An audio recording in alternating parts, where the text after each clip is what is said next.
It's 1988, and a young woman from Seattle is on her way to Tahoe with a friend. It was a gorgeous March day. We were driving up the pass, the Redding Pass, and just admiring how beautiful it was. Behind them, a sports car carrying two men closes in and swerves past them. As they passed us, we looked over to see them, and were absolutely in shock at how completely intoxicated they were. The sports car disappears behind a curve, and as the women make their way around that same curve, we saw the accident, and it was absolutely the worst thing I've ever seen in my life. The sports car hit a young mother from Stockton traveling to Portland to see her family with her 7-month-old baby. I ran to the car, and when I reached the car window to look in at Roanna, I heard a little baby crying. Afraid the car was about to burst into flames, Shelley reached in for the baby. At that moment, Roanna, the mom, began to scream for her baby and scream for Nicole. And I went around to her window and I said, "Look at your baby, she's fine. Look at her." And Roanna would open her eyes and she'd see Nicole and it would calm her down. Over the noise of the medical chopper, you can hear Roanna screaming. And Shelley, there in the back, holding baby Nicole. I just prayed over her and I prayed over her mom because I did not know if her mom was going to make it. And I was trying to imagine what her life would be like without her mama. Roanna felt her life draining away as she was loaded into the chopper, and Shelley followed the helicopter to the hospital with Nicole, holding her and comforting her until family could arrive. Doctors said the baby was fine.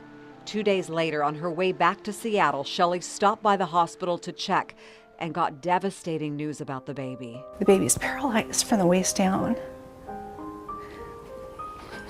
And I thought they had the wrong person. I thought maybe by removing her from her car seat that I made her injuries worse.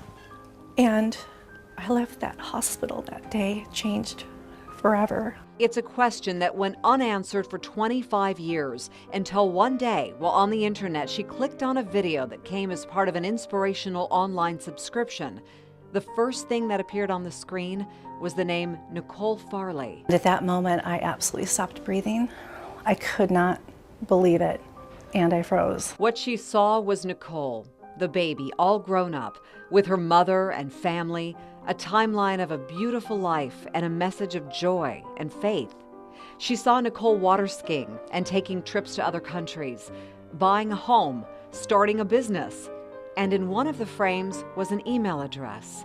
Shelley reached out. And I said a quick prayer and I just pushed send. And I waited, and there was a beautiful response from her. Gracious, loving,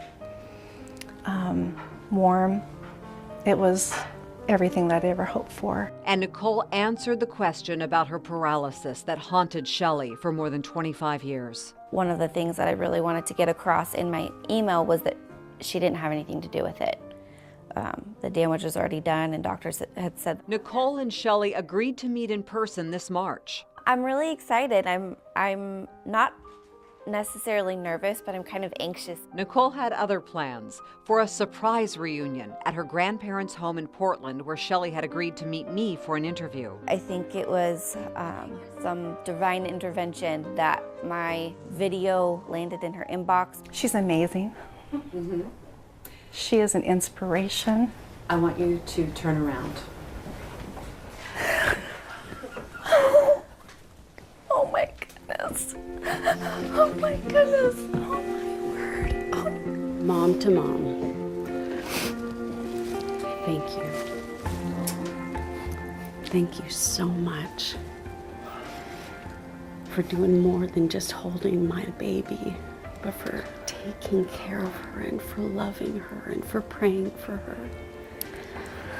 I know that love and that prayer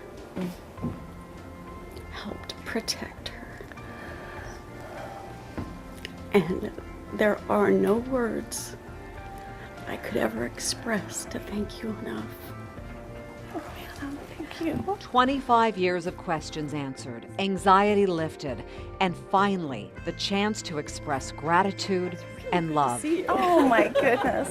For her to have a disability and pursue life with such passion and vigor, and to see her doing things, she's done more things than I've ever done in my life. Nothing is impossible for that girl. I feel like it's an absolute fairy tale, that this is the kind of thing that only Hollywood writes. So it's kind of crazy. I feel like I'm living a movie.